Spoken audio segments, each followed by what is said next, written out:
नमस्कार दोस्तों, स्वागत है आपका आर के टॉक्स में। मैं हूं आपका होस्ट दोस्त आर के सिंह।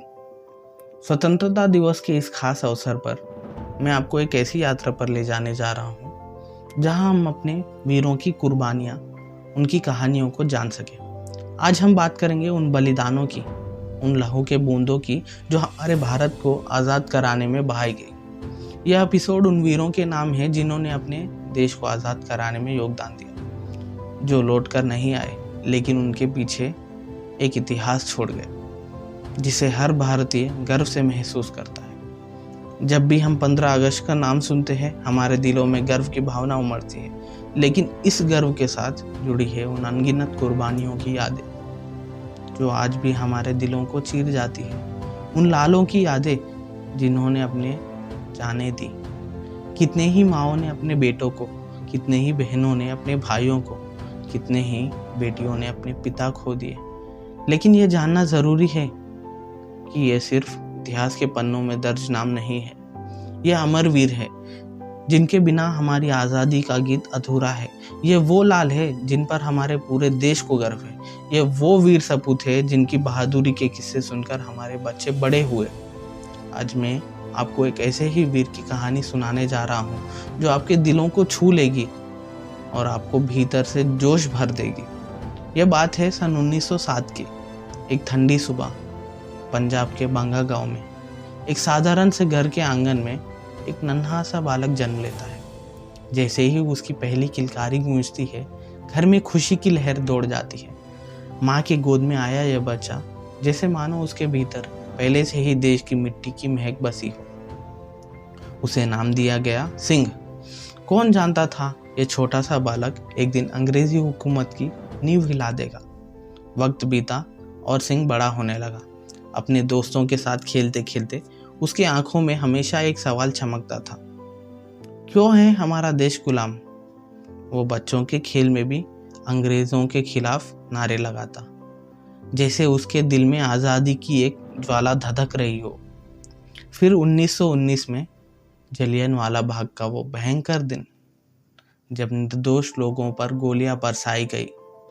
सिंह केवल 12 साल का था, लेकिन उस घटना ने उसके दिल के गहराइयों से विचलित कर दिया। जलियांवाला बाग की मिट्टी को मुट्ठी में भरकर उसने संकल्प लिया, मैं इस गुलामी को बदल लूंगा। उसकी आंखों में आक्रोश था और उस दिन उसने जिंदगी का लक्ष्य तय हो गया। सिंह ने युवा अवस्था में कदम रखा। उसके कदम और विचार अब क्रांति की धारा बहने लगी। 1928 में जब लाला लाजपत राय की मौत का समाचार मिला तो उसका खून खौल उठा। सिंह ने अपने साथियों के साथ मिलकर एक योजना बनाई। एक शाम लाहौर की सड़क पर उसने जॉन सैंडर्स को निशाना बनाया। गोलियों की आवाज़ ने पूरे शहर को हिला कर रख दिया।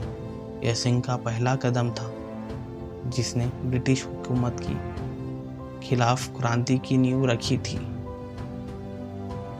लेकिन सिंह यही नहीं रुका। 1929 में उन्होंने दिल्ली के विधानसभा में बम फेंका। यह बम जान लेने के लिए नहीं बल्कि जन जागरण के लिए था। बम के धमाके के साथ सिंह की आवाज़ भी गूंजी, इनकलाब जिंदाबाद, इनकलाब जिंदाबाद। वह जानता था इस घटना के बाद उसकी गिरफ्तारी होगी, लेकिन वह भागा नहीं। वो चाहता था कि उसकी गिरफ्तारी ब्रिटिश हुकूमत के खिलाफ जन आंदोलन का आगाज बने। जेल में उन्हें क्रूर यातनाएं दी गई, लेकिन सिंह कभी नहीं डरे, कभी नहीं झुके। उन्होंने अपने साथियों के साथ भूख हड़ताल शुरू की और हड़ताल ब्रिटिश शासन के खिलाफ एक शक्तिशाली हथियार बन गई। हर यातना, हर कष्ट ने उनको और भी मजबूत बना दिया। सिंह का संकल्प दृढ़ था। आज़ादी के लिए जीना और मरना उसका विश्वास था। फिर आई वो काली रात, 23 मार्च 1931। लाहौर सेंट्रल जेल के अंदर सन्नाटा पसर गया।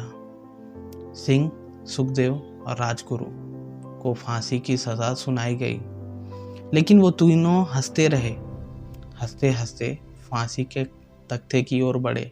जैसे जैसे वो फंदे के करीब आते गए, उनकी आंखों में कोई डर नहीं बल्कि गर्व चमक रही थी। आखिरी सांस तक उनके होठों पर एक ही बात थी, इनकलाब जिंदाबाद, इनकलाब जिंदाबाद। फांसी का फंदा कसते ही तीनों के शरीर शीतल हो गए, लेकिन उनकी आत्माएं अमर हो गई। यह सिंह कोई और नहीं, हमारे भगत सिंह हैं, जिनकी बलिदान हमारे भारतवासियों के दिलों को गूंज उठा। उनकी कहानी ने एक नई पीढ़ी को प्रेरित किया और उनकी शहादत ने पूरे देश की आज़ादी को और भी मजबूत कर दिया। आज भी जब हम उनकी कहानी सुनते हैं तो हमारे दिलों गर्व से भर उठते हैं। भगत सिंह सिर्फ एक नाम नहीं, बल्कि एक अमर प्रेरणा है, एक ऐसी ज्वाला है जो सदियों तक जलती रही। हमारा देश आज ही के दिन यानी कि 15 अगस्त 1947 को आज़ाद हो गया, पर रह गई थी सीमाएं जिसकी हिफाजत हमारे फौजी भाई करते हैं। हम सुरक्षित हैं क्योंकि हमारे पहाड़ों पर, रेगिस्तानों में, कठिन हालातों में हमारे फौजी भाई डटे हुए हैं। चलो, मैं आज आपको एक ऐसी कहानी सुनाता हूँ जो आपके दिलों की गहराइयों में बैठ जाएगी। ये कहानी है उस सैनिक की जिसने अपनी आखिरी चिट्ठी में अपने परिवार को अलविदा कहा। वो सर्दियों की रात थी जब सीमा पर खड़े उस सैनिक ने अपनी माँ को लिखा, माँ, शायद मैं लौट कर ना आ सकूं। तेरे हाथों का खाना खाए हुए महीनों बीत गए, तेरी गोद में सोए हुए सालों की तमन्ना अब शायद दिल में रह गई। लेकिन माँ, मैं तुझसे एक वादा चाहता हूँ कि अगर मैं लौट ना सका तो तू रोना मत माँ, तू गर्व करना, तेरे बेटे ने अपना जीवन इस देश की मिट्टी को अर्पित किया है और ये मिट्टी मेरी अंतिम मंजिल होगी। इस दृश्य पर मुझे शैलेश लोढ़ा की एक शेर याद आता है। वो लिखते हैं कि जिस दिन तू शहीद हुआ न जाने किस तरह तेरी माँ सोई होगी। जिस दिन तू शहीद हुआ न जाने किस तरह तेरी माँ सोई होगी। मैं तो बस इतना जानूं, वो गोली भी तेरे सीने में उतरने से पहले रोई होगी। वो गोली भी तेरे सीने में उतरने से पहले रोई होगी। कई कहानियां हैं जिनमें हमारे सैनिकों ने अपने परिवार को छोड़कर अपने वतन के लिए सब कुछ दांव पर लगा दिया। एक कहानी है कारगिल युद्ध की। सन 1999 में जब हमारे सैनिक बर्फीले पहाड़ों पर दुश्मनों के संग जंग लड़ रहे थे, तब उन्होंने केवल दुश्मनों को न कि उनको पीछे हटाया, बल्कि हमें गर्व महसूस कराया। ऐसे ही एक सैनिक का नाम है कैप्टन विक्रम बत्रा, जिनकी बहादुरी ने उनको शेरशाह का खिताब दिलाया। उनका ही एक पंक्ति है, ये दिल मांगे मोर। सैनिक की जिंदगी में उनके परिवार सबसे अहम होता है, लेकिन जब बात देश की आती है तो वो अपने परिवार से पहले देश को रखते हैं। कितने ही बार ऐसा हुआ है कि त्योहारों पर घर नहीं लौट पाए, लेकिन उनके दिलों में परिवार की यादें हमेशा जिंदा रहती है। इस संदर्भ पर मुझे एक कविता याद आती है, मैं पेश करता हूँ आपके सामने। क्या है आज़ादी? आओ तुम्हें आज़ादी का मतलब बताऊं। क्या है आज़ादी? जो सामाजिक, व्यक्तिगत और आर्थिक तौर पर मुक्त हो, वो है आज़ादी। जो सांस्कृतिक और वैचारिक तौर पर सक्षम हो, वो है आज़ादी। जो समाज की पाबंदियों से दूर हो, वो है आज़ादी। जो किसी की गुलामी से हटकर अपनी सरकार चुनने काबिल हो, वो है आज़ादी। एक शब्द में बताऊं तो वीरों की बलिदान है आज़ादी, उनकी लहू की आहुति है आज़ादी। सच कहूं तो उनके सपनों की सच्चाई है आज़ादी। सच कहूं तो उनके सपनों की सच्चाई है आज़ादी। दोस्तों, आज़ादी केवल एक दिन का उत्सव नहीं, ये वो भावना है जो हमें हर दिन महसूस करनी चाहिए। आज़ादी का मतलब है अधिकारों और कर्तव्यों को सही ढंग से पालन करना। जिस आज़ादी के लिए हमारे पूर्वजों ने संघर्ष किया, उसे हमें सहेज कर रखना है। हमें अपने देश को और मजबूत बनाना है ताकि हमारे सैनिकों की कुर्बानी व्यर्थ ना जाए।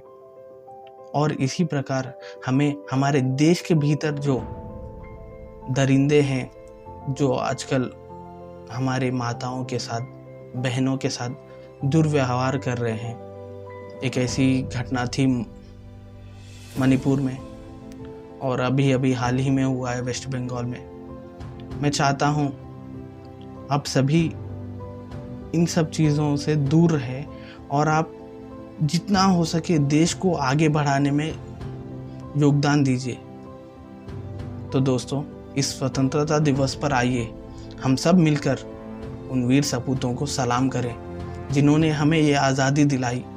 आइए हम सब इस देश को और बेहतर बनाने का संकल्प लें।